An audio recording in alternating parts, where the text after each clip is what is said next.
7 जानेवारी बुधवार हा दिवस अत्यंत महत्त्वाचा, दिलासादायक आणि आशेचा किरण घेऊन आलेला ठरला आहे.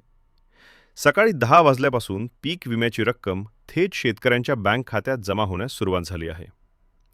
अनेक महिन्यांपासून पीक विम्याच्या प्रतीक्षेत असलेल्या शेतकऱ्यांना अखेर मोठा दिलासा मिळाला आहे. 7 जानेवारी बुधवार हा दिवस अत्यंत महत्त्वाचा, दिलासादायक आणि आशेचा किरण घेऊन आलेला ठरला आहे. सकाळी 10 वाजल्यापासून पीक विम्याची रक्कम थेट शेतकऱ्यांच्या बँक खात्यात जमा होण्यास सुरुवात झाली आहे. अनेक महिन्यांपासून पीक विम्याच्या प्रतीक्षेत असलेल्या शेतकऱ्यांना अखेर मोठा दिलासा मिळाला आहे.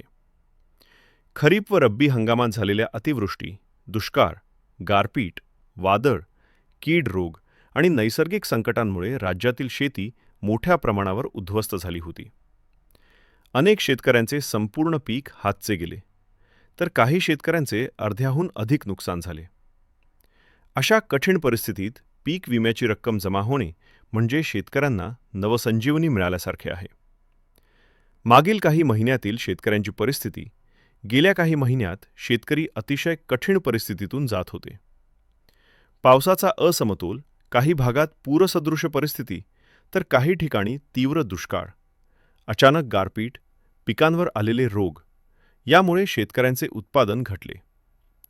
अनेक शेतकरी कर्जबाजारी झाले. बँकांचे हप्ते, खाजगी सावकारांचे कर्ज, घर खर्च, मुलांचे शिक्षण, आरोग्य खर्च या सर्व गोष्टींचा मोठा ताण शेतकऱ्यांवर आला होता. याच पार्श्वभूमीवर पीक विम्याची रक्कम कधी जमा होणार हा प्रश्न शेतकऱ्यांमध्ये सतत चर्चेचा विषय बनला होता. पीक विमा म्हणजे काय? पीक विमा ही शेतकऱ्यांसाठी तयार केलेली एक संरक्षणात्मक योजना आहे. नैसर्गिक आपत्तीमुळे पिकांचे नुकसान झाल्यास शेतकऱ्यांना आर्थिक नुकसान भरपाई मिळावी हा या योजनेचा मुख्य उद्देश आहे.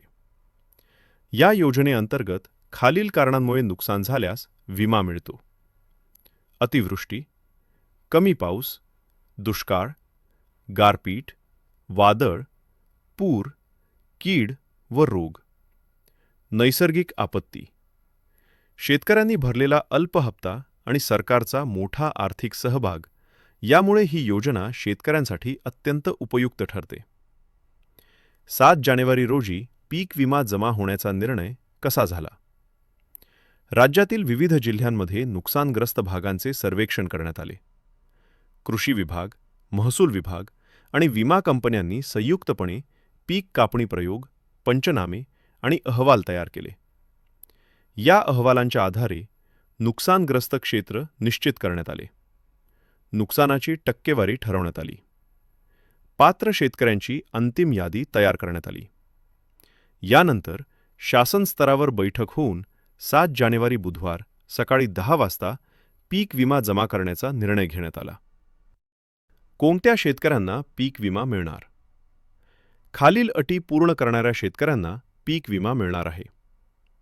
शेतकऱ्यांनी वेळेत पीक विमा भरलेला असणे.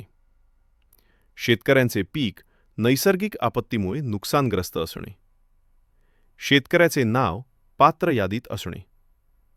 बँक खाते आधारशी लिंक असणे. कागदपत्रे योग्य असणे.